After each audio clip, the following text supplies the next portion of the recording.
च्यवनप्राश का नए साल के लिए नया स्टॉक तैयार हो चुका है। तो च्यवनप्राश क्या है और वह कैसे तैयार होता है उसके बारे में हम बात करेंगे।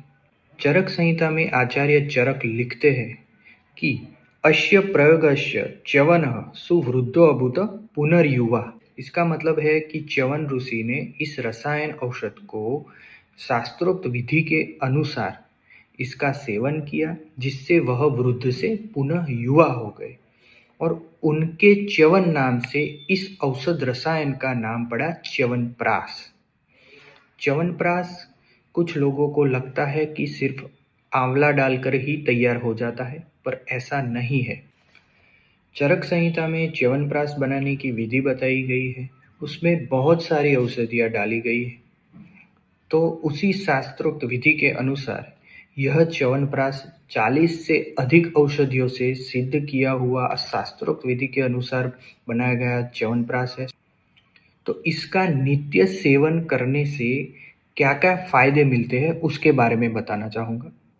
सबसे पहले तो यह रसायन का काम करता है, मतलब कि बॉडी को रिजुविनेट करता है।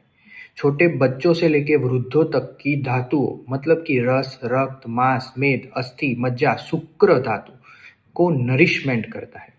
आचार्य लिखते हैं कि यह क्षतक्षीण रोगी यानी कि ट्यूबरक्यूलोसिस रोगी में बहुत उपयोगी है। साथ में यह श्वास का हर बताया गया है, मतलब कि जिसे रेस्पिरेटरी डिसऑर्डर्स हो, यानी कि सांस फूलती हो, खांसी, उधरस, अस्थमा जैसे रोगों में बहुत उपयोगी है। यह हृदय के लिए बहुत फायदेमंद है और जॉइंट डिसऑर्डर्स, मूत्र रोग, शुक्र रोगों में बहुत अच्छा फायदा देता है। यह नित्य सेवन करने से व्यक्ति की मेधा शक्ति यानी कि इंटेलेक्चुअल पावर और स्मरण शक्ति यानी कि मेमोरी पावर बढ़ जाता है। और इसे आयुर्वेद में संहिता में वृष्य बताया गया है, मतलब कि सेक्सुअल डिसऑर्डर्स में। और यह जाठराग्नि प्रदीपक है, साथ में स्किन लस्चर भी बढ़ाता है और शरीर को कांति युक्त करता है। और चरक संहिता में तो ऐसा भी बताया गया है कि इसका नित्य सेवन करने से व्यक्ति दीर्घायु हो जाता है। तो इसका डोज क्या होना चाहिए? तो इसको सुबह इतनी मात्रा में ही सेवन करें कि दोपहर को आपको भूख लगे, मतलब कि छोटे बच्चों में हाफ स्पून और बड़ों में 1 से 2 स्पून तक की मात्रा ले सकते हैं।